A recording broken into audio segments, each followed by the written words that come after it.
Hello everyone, glad to be back. Today is 30th of June, now it's 15 past 10 in the morning Moscow time. I'm Levan Gudadze and this is my first update today in which I will share all the main news that are making headlines in Russian media outlets and Russian language pages on different internet platforms. There are quite a few very significant developments that you may find interesting, but before I start, first of all, let me wish you a great day and great upcoming weekend. And secondly, let me say thank to all of you because this project did survive yet another month, and because of your attention and support, I do have a cautious optimism that we will manage to survive next month also, and maybe before end of this summer, this project will be in a position when topic of survivability will be resolved. But yet again, it all depends how interesting my programs will be, and if I manage to create interesting content, then hopefully I will have enough support so that I can continue this work and develop this channel, this project, because it's not just channel on YouTube or Rumble, it's also a Telegram channel, and I do have some ideas to create some additional content, and yes, hopefully I will manage to develop this project in the better way, and maybe even create some platform, independent platform for in this segment of news and political commentary. Let's see that there is some plans, but it's all depends, you know. So that's been said. Let's talk about news now, and of course I will start with Ukraine and special military operation. Just a few minutes ago, I did share on my Telegram page latest information about situation in Kherson region, where Ukrainian forces did manage to establish some bridgehead on the left side of the riverbank. And according to latest news that was reported by Telegram channel Two Majors, right now at this moment, the Dnipro group of RF armed forces are storming the positions of Ukrainian units that are located on this bridgehead on the left bank of the river. And during the previous hours, according to yet again this channel Two Major, which is quite well informed about situation on the front line, so according to this channel, in previous hours Russian side did strike a bridge with the Iskander ballistic missile, and as a result of this strike, bridge spin over the landing area where Ukrainian amphibious forces did establish the bridgehead was collapsed. But despite that, about 70 and I guess some fighters of Ukrainian forces end up under the rubble of the bridge. And according to latest news, about 70 fighters of Ukrainian armed forces dispersed on the area and did take up defensive positions, and right now Russian forces are trying to neutralize all that last remainings of Ukrainian amphibious force. And yes, firstly, let me continue with the situation on the front line. I'll give you a quick summary. Just an hour ago, there was reports in Russian media and also Russian language Telegram pages that Ukrainian forces, Zelensky's regime, did strike Berdyansk city on the Azov Sea with the long-range missiles. I did share on my Telegram information about it also, and video footage. As you can see, it's some explosion sites and are clearly visible. Some smoke from few areas are coming out. According to Russian media, air defense systems did work in Berdyansk, but there is no precise information how many aerial targets were shot down, if any, and what kind of damage was done on the ground, if there are any casualties. During the day, probably we will learn some more information about this development, and of course I will share additional news on my Telegram page. When it comes to other development, as I said, right now Russian forces are trying to neutralize this Ukrainian bridgehead on the left bank of the river. There are some reports that Ukrainian side did not really establish bridgehead on the left bank of the river, because technically area that they are located is kind of island. But I mean, in reality, it is what it is, man. Zelensky's regime, forces that are still loyal to Zelensky, did manage to cross the Dnieper River and establish a bridgehead on the left side of the river, left bank. And hopefully Russian side will manage to neutralize this bridgehead. But according to some military experts, bridgehead itself right now don't really poses any significant threat. Not to Aleshki settlement right next to Antonovsky Bridge, not to other directions, and maybe it will be even preferable to leave to stop attempts to push Ukrainian forces on the right bank, because by doing so Russian forces are moving in the open area right next to a bridge, and Ukrainian forces using this to shell Russian forces from a right bank of the river with artillery and with the direct tank fire. So different accounts, different opinions. Some experts think that maybe it's better to just leave it as it is, because right now Ukrainian forces are not really able to conduct with this bridgehead any significant offensive operation. But some other reports are saying that if this bridgehead is not neutralized right away, then Ukrainian forces will try to establish similar bridgeheads in other areas also on the Dnieper River, and then we will probably see mass crossing of the Dnieper, attempt of mass crossing of the Dnieper River.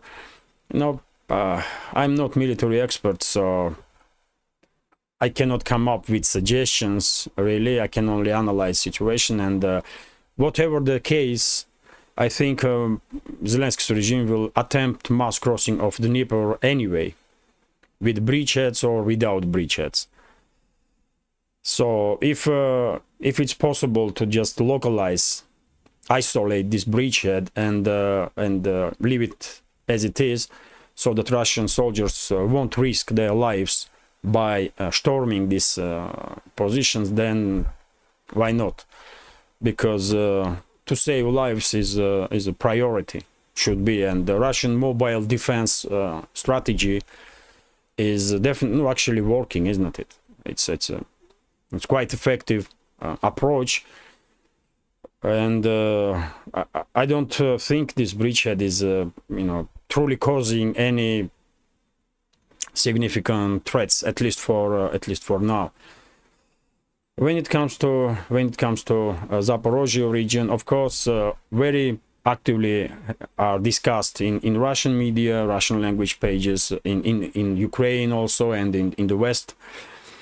Zaporozhye nuclear power plant and Energodar, this direction, and yesterday even reports were made in some Telegram channels that Zelensky's regime is now beginning to evacuate residents of on the right bank of Kakhovka Reservoir, as residents of Nikopol, here, this town here. And some official even come out yesterday, some official in Kiev come out and said that if something will happen with Zaporozhye nuclear power plant, Kiev will be saved. And basically, this official was trying to downgrade dangers that can be generated if anything will happen to Zaporozhye nuclear power plant, which is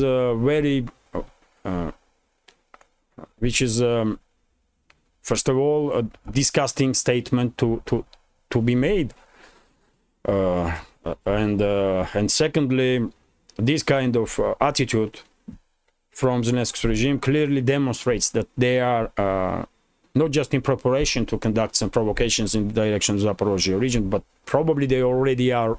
They already have plans, and in fairly short amount of time, probably they will activate these plans. And there was some reports that in Ukraine and even in Poland, some leaflets were distributed to residents, just ordinary citizens, how they should act if any any dangers in regards to radioactive materials or radioactive fallouts, which is also scary, isn't it?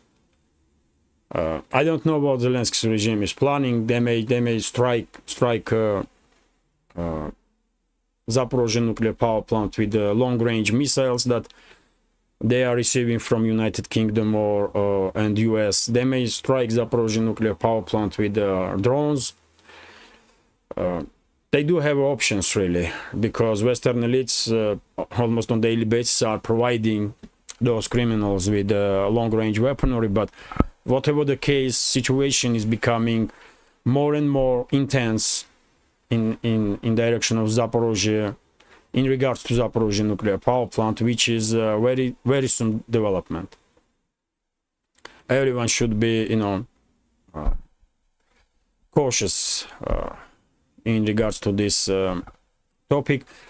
When it comes to frontline itself, in Orekhovo direction, there was reports that Ukrainian forces basically finished redeployment of fresh forces from strategic reserves in that direction of Orekhovo.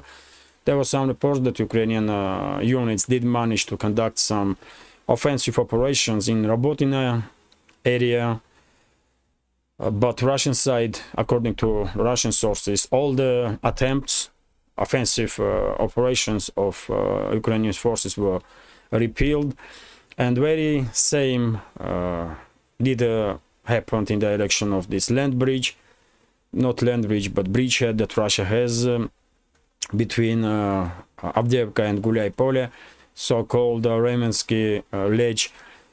And according to Ukrainian side, they are managing to improve their positions in this area and pushing now in the direction of Vodyane here, but according to Russian sources, situation is under full Russian control and no breakthrough has happened from Ukrainian side.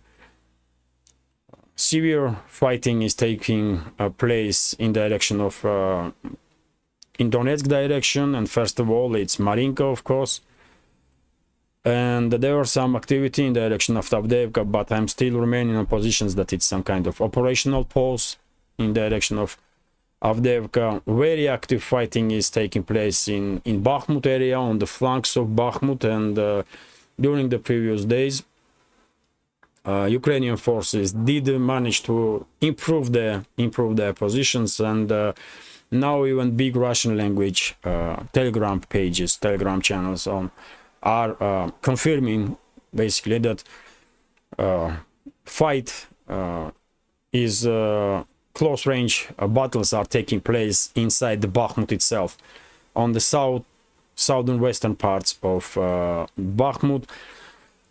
Heavy fighting is taking place in Kurdyumovka direction, which is on the southern side from Bakhmut. And on the northern part, also Ukrainian forces are very active. Heavy fighting is taking place in Birkhovka direction, in Yahidne direction. Yahidne basically is the northern part of Bakhmut, and if Ukrainian forces manage to establish control over the Yahidne, then probably we can say that Bakhmut have been cut off from northern lines of supply, because these roads here will become under direct or operational control of the Ukrainian forces.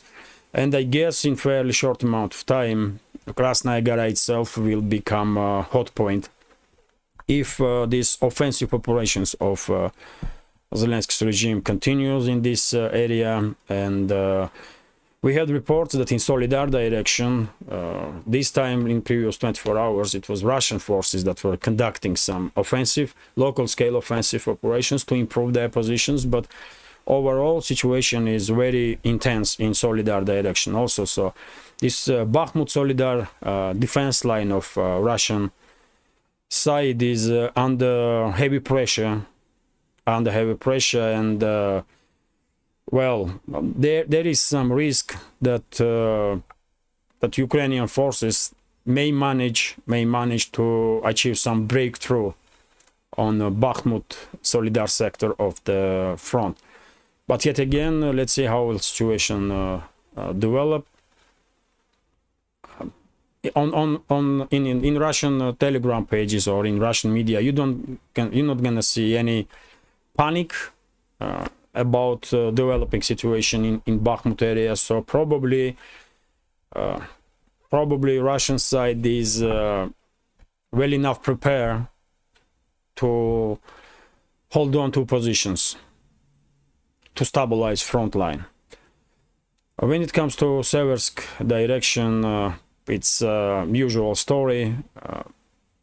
This settlement Belogorovka is the main hot point, but nothing special has happened, no breakthrough for any one side. And same goes for Liman direction and for Kupiansk direction, artillery duels mainly, and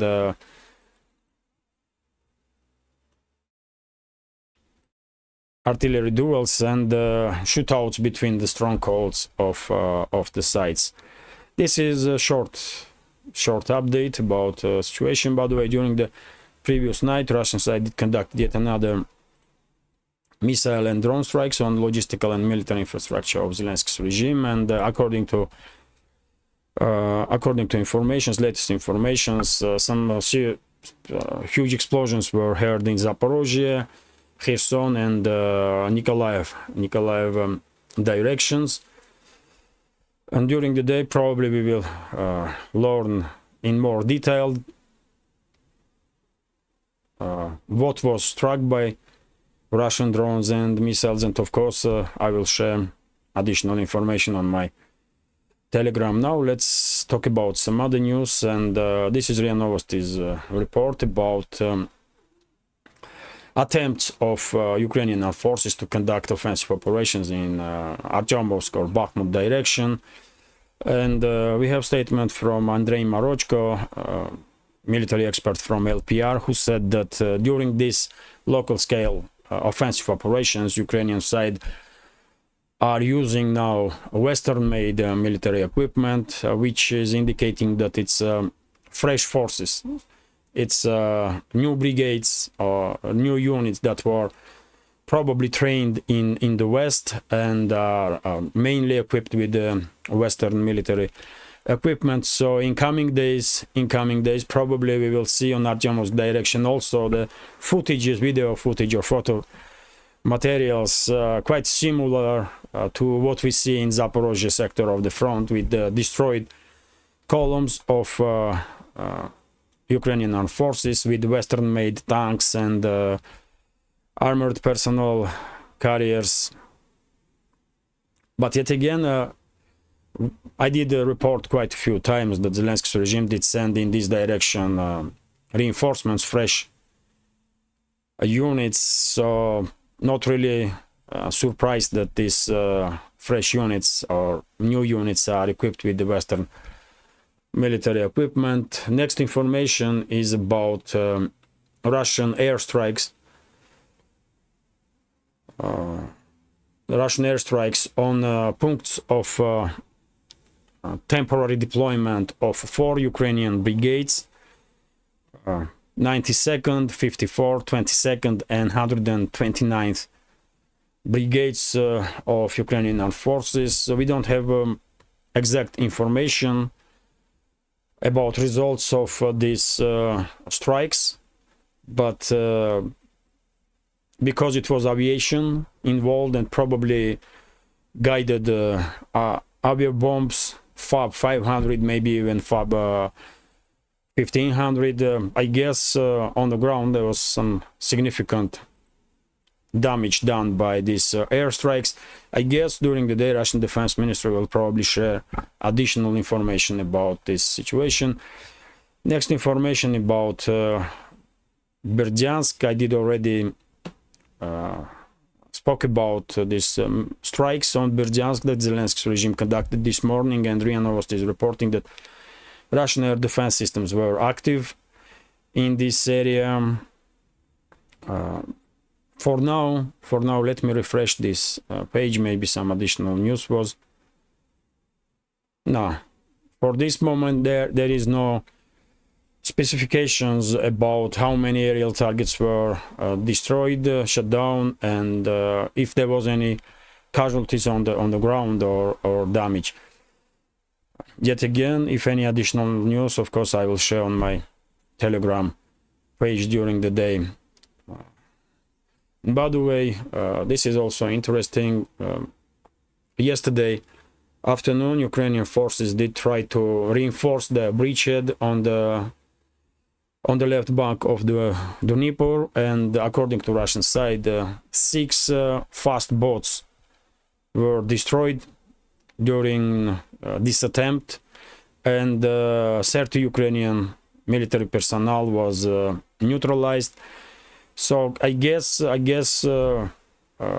after initial kind of success that this Ukrainian amphibious force had when they managed to establish bridgehead, nowadays they did find it very difficult to reinforce this bridgehead with manpower or ammunition, and well, without mass crossing, without mass attempt to massively cross the Dnieper. I think in next few days these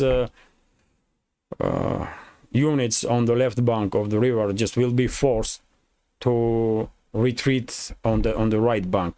But yet again, in my reading of this picture, Zelensky's regime is trying to prepare ground for mass crossing of the Dnieper, and if that's the case, then I guess in coming days we will see attempts to cross Dnieper, not just in area of Aleshki, where this Antonovsky bridge is located, but also in area of in the southern part, in area of Golaya Pristan, and probably in the northern part also, between in Kakhovka area, let's say.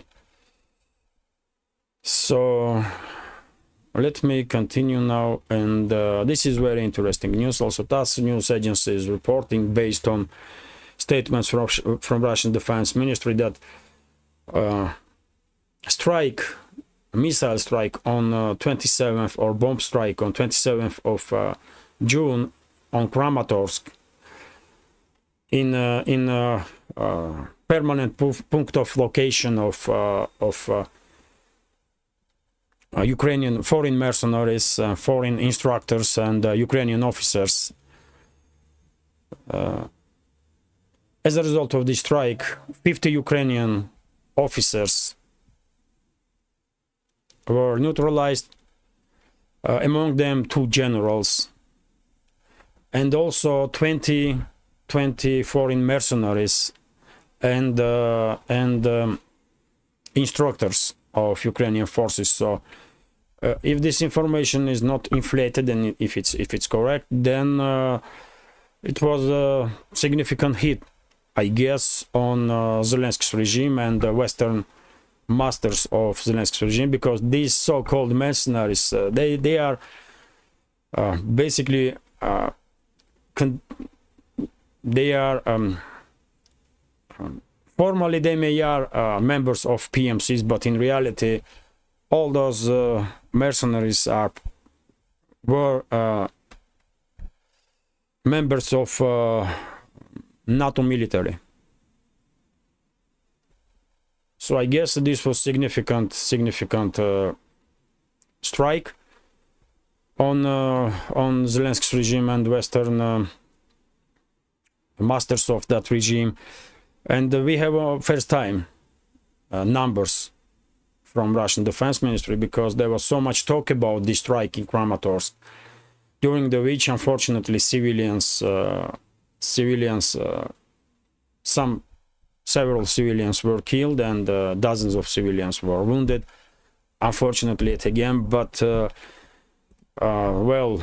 it's Zelensky's regime that putting these temporary points of deployment of their military in civilian areas, and they are using civilians as a shield. So if Ukrainian society is mad about all this situation, they should ask questions to the elites there in Ukraine. But strike itself was quite significant, because 50 officers of Ukrainian army was killed, among them 2 generals, according to Russian Defense Ministry. And 20 mercenaries or instructors. Let me continue now. By the way, I may be, I may talk a little bit slow today, because just an hour ago I had some issues with pressure and I have to take some medicine to deal with this. Pressure was too high because of weather, man. I mean, I never seen in my life such a June, when weather is constantly changing, and it's first of all, it's almost every day are raining, which is on its own quite strange stuff. But then atmospheric pressure is changing all the time, and sometimes we also are reacting on these changes. So let me continue now, and this is TASS News Agency's report, according to which Zelensky's regime did confirm information that they are receiving surveillance data or intelligence data about launches of Russian strategic aviation from the West, which is of course not surprising, but this is, I guess, first time when they did confirm this officially, because this was said by head of or representative, official representative of Air Force of Ukraine, Yuri Ignat, and he said it in on TV, national TV in Ukraine. And of course, fact itself, I mean, we all know that US, especially US and UK, are very active to gather intelligence data, and they are sharing this information with the Zelensky's regime. And because of US and UK, hundreds of Russian soldiers and hundreds of Russian civilians were killed, and that's very unfortunate, of course. And I guess Russian side will won't forget and forgive this, and sometime in the future there will be some repercussions for this. But yet again, fact itself that they are openly now confirming that they do receive intelligence from the West is interesting on its own. This is TASS News Agency. By the way, as you know, during the previous days, rumors were circulating in internet about arrest of Surovikin, Russian general, and his deputy. And yesterday I did spoke about it. I did share information from Kommersant newspaper, which did spoke to deputy of Surovikin, who's supposed to be arrested, and he said that he's okay and Surovikin is also, and but still rumors are circulating, and Peskov, press spokesman of Russian president, was asked yesterday about Surovikin, and he said that this question should be directed to defense ministry. And he also asked if Putin continues to trust Surovikin, and Peskov did answer that Putin is working with the leadership of defense ministry and general staff. So Surovikin is a part of leadership of Russian defense ministry. So if he's still on his position, then I guess Putin do trust him. But yet again, rumors are not stopping about this stuff. Yesterday, one of the channels even spoke to, one of the Telegram channels even spoke to daughter of Surovikin. I did not share that information on my Telegram because I was not sure if this is really daughter of Surovikin or what is going on. But according to that Telegram page, daughter of Surovikin did confirm that nothing has happened to her father, and her father is working as usual, and he is not public figure anyway, and he was never speaking to media quite very often. So she was kind of surprised why so much attention about this topic, but yet again I did not share that short interview with daughter of Surovikin, presumably daughter of Surovikin, because I cannot confirm that that's exactly the person that this Telegram channel is articulating. But yet again, I know Western media is very actively discussing this topic, and there are some reports that some witch hunt has begun in Russia, according to Western media, and there are some significant changes in not just in leadership of military, but also in political leadership, especially on regional levels. But yet again, before I don't have any confirmation of this information, I will take all these stories as rumors, and probably it is rumors, man. Western elites will use any opportunity to somehow divert society's attention, or to somehow provoke some disturbances inside Russian society. So we should, as I always said, we should take any information with a pinch of salt. Any information. Let me continue now, and this is TASS News Agency's report, according to which Zelensky is not planning to be in Vilnius during the NATO summit on 11th, which will take place on 11th, 12th June. And well, Zelensky and his associates are not happy that Ukraine not gonna be invited in NATO on this summit. But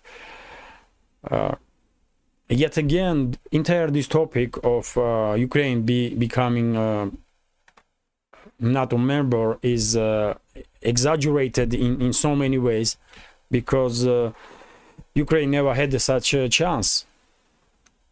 But it seems like Western elites went with their heavy-handed propaganda confused not just Western public, but also they did confuse each other, and maybe they starting to believe their own lies.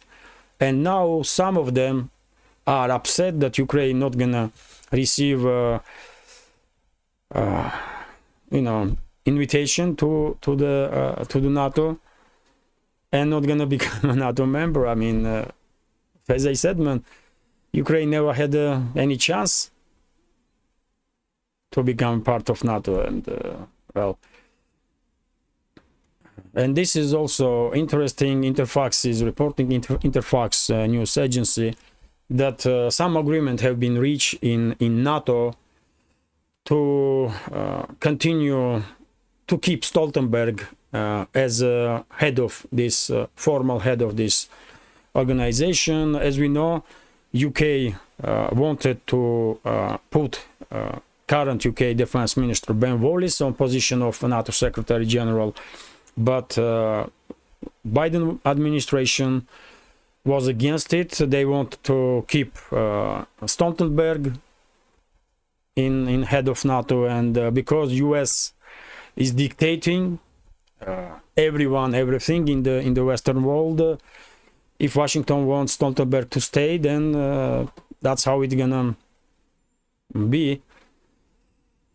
And this information only confirms what I just said, because no one wants any issues with Washington. Everybody is scared, man, in the Western world, and yes, they are not opposing. Only London did try a little bit to oppose this decision, but yet again they were forced to obey Washington's orders. Let me continue. This is TASS News Agency's report. A very significant development yet again. Washington is planning to increase confrontation with Russia in a significant way once again, and NBC is reporting that US is planning now to deliver to Zelensky's regime ammunition. Just a second, let me translate this. Кассетные боеприпасы. Cluster ammunition, yes. The US is planning now to send to Ukraine, to Zelensky's regime, cluster ammunition, which is a very significant step towards escalation. These cluster bombs, cluster warheads of bombs or missiles, they can cause immense damage, not just to military personnel, but also to civilians, because we all know that all those little mines that are inside this cluster munition are not perfect. They are not always blowing up. Some of them are stay on the ground for months and years, and anybody can become a casualty of those mines. So yet again, current leadership of US are making steps which cannot be forgiven by Russian side in no circumstances. And if cluster ammunition will be delivered to Zelensky's regime, I guess safety of US military personnel all around the world will significantly decrease for decades to come. That's how US will react, I guess, if Russia was acting like Washington does, and Moscow won't be different. I mean, Moscow will remember, and whenever there will be chance to pay back, there will be payback. That's an unfortunate reality of this life, by the way, and that's why I think it's extremely important to stop this madness of Western elites somehow. I don't know how, but because before it's not too late. Because next news even worse than this one, because RIA Novosti is reporting that US elites are considering not just deliveries of cluster munition, but also ATACMS long-range missiles for HIMARS systems.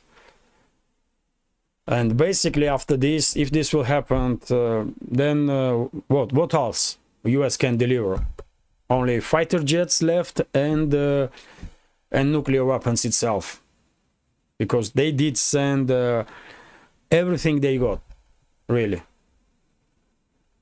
Cluster ammunition and ATACMS will be this last drop and then there will be no return from that, I'm afraid. Of course, in terms of situation on the front line, these weapons will play its devastating role, but overall, Russia will anyway emerge victorious from this conflict with Western elites. But to rebuild relationships between Russia and Western states, I mean, it will become not just extremely difficult because of these type of actions of the Western elites, but maybe just impossible. Maybe just impossible. I don't know, man. This is a very bad development, and if they will send cluster ammunition and ATACMS long-range missiles, then I don't know. I would not be surprised if Moscow will cut diplomatic ties. At that point, nothing will surprise me at all, and even if Moscow will cut diplomatic ties with US. Let's see.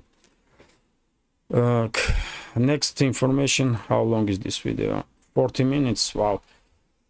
This video is already 40 minutes, so I will just go through headlines, if I may. And the Interfax is reporting that World Bank did make decision to give Ukraine credit, 1.5 billion, under the guarantees of Japan. So Japanese citizens will pay for this credit, because it's obvious that Ukraine will never pay back nothing. I don't know if Japanese citizens gonna be happy about it, but it is what it is. TASS news agency is reporting that the US State Department did approve transfer of military equipment and ammunition to Taiwan on $440 million. Well, US is escalating not just with Russia, but US is constantly escalating with China also, which is also in madness, because this constant escalation eventually may push this world, in global disaster. But I don't think White House, current leadership of US, do cares about it. I don't know what is wrong with them, and well, I guess Chinese reaction will be very swift, and well, then they're not gonna be happy about this information in Beijing, that's for sure. Also, Interfax is reporting that, by the way, this is interesting. We all remember this story with balloons over the US, with Chinese balloons over the US, and now Pentagon did come up with a statement that this Chinese balloon was not gathering surveillance information. So maybe that balloon truly was for some scientific purposes built, who knows. But Pentagon did come up with statement that it was not intelligence operation. And you remember how much noise was in media during that balloon story. And the F-22 was this 5th gen US fighter jet was used to shut down balloon, which was also quite funny. Why 1 hour of flight of F-22 costs, I don't know, man, how many,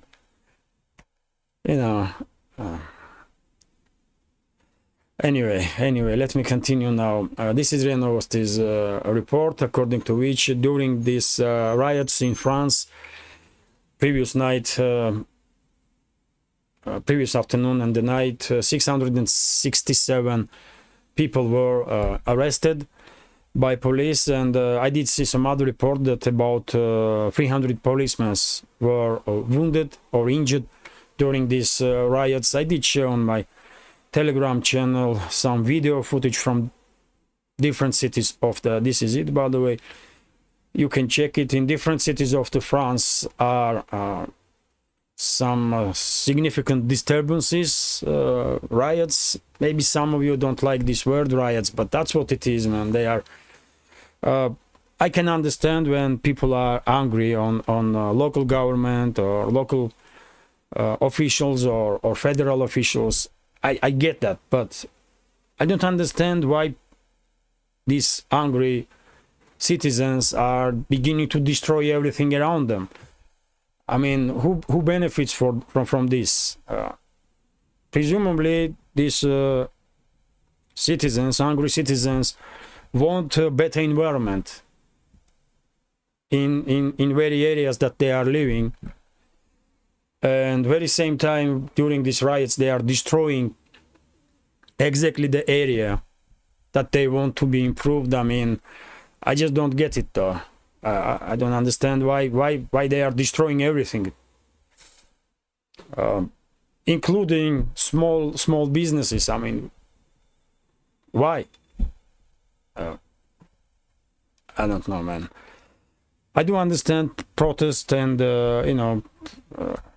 I support any protest when it's completely justified. And in this case, people do have a reason to be angry, because, as I understand, young citizen was shot by police, and investigation should be conducted.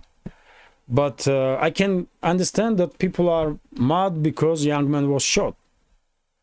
But on video which I did see, car did not, I guess police was asking some questions, and this one person or persons in the car did not obey. They try to run away on this car, and shot was made, and this shot was fatal. Tragic development, of course, but if these angry citizens now will destroy areas that they are living, I mean, what good this will do, man? I don't know, man. I never understood this riot behavior, man. It's counterproductive. It's just counterproductive, man. I don't know. You may disagree with me, but Ria Novosti is reporting that. By the way, I do remember that many of you did ask me about Max air show, and we have official information today that Max 2023 will not take place. And this air show was, is scheduled now for 2024, which is, well, unfortunate, of course, for people that are interested in aviation, especially military aviation. But, well, during these difficult times, maybe this is a better decision, because first of all, for security reasons, to make sure that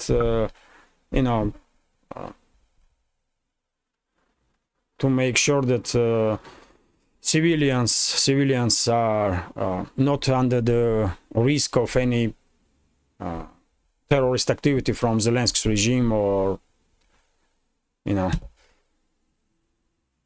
And let me continue. This is Ria Novosti's report, according to which Russian avia companies increase passenger movement from from Russia to China, and vice versa, 10 times, which is in comparison to in last 5 months since the beginning of this year. Russian oil companies increase their passenger movement between China and Russia 10 times in comparison to previous year, which is probably once again quite an indicator that relationships between China and Russia are increasing in very rapid pace. And we have RT's report that real wages surge in Russia yet again in comparison to 2022, which is good news, of course. And last news for today's first update will be this one about exchange rate. And this morning Russian ruble was $1. If you want to buy $1, you would pay 88 rubles for it. This is a record level since March of 2022. So yes, Russian ruble little by little, step by step, but becoming weaker and weaker on weekly or monthly basis for last, I don't know how long now, but yet again we aren't seeing some extreme drop. And if you remember, I did say that before end of this year, I did said quite a few times, like many months ago even, that probably before end of this year exchange rate will be, Russian ruble may even reach 100 in comparison to dollar.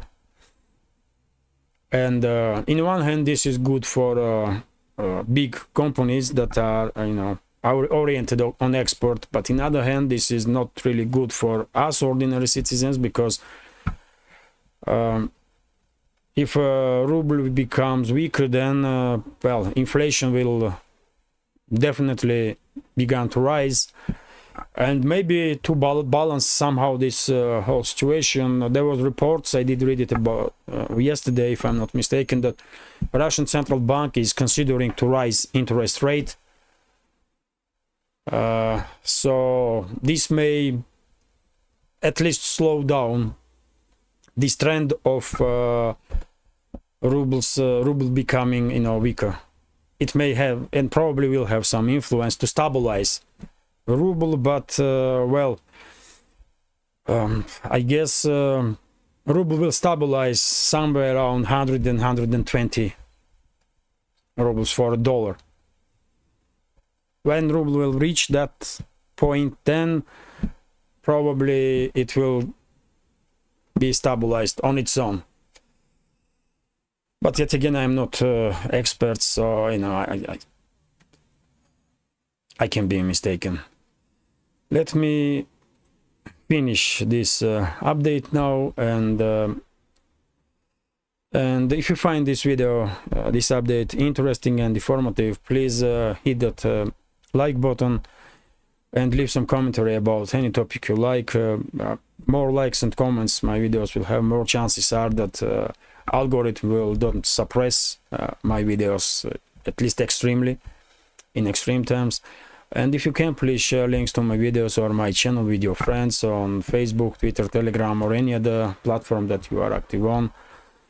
And yes, if you think this channel is interesting, informative, and deserves to exist, please consider to support with small donations through PayPal, buy me coffee, or by subscribing to my Patreon page. You will see links under this video in the description box or in pinned comment. And by the way, one more topic.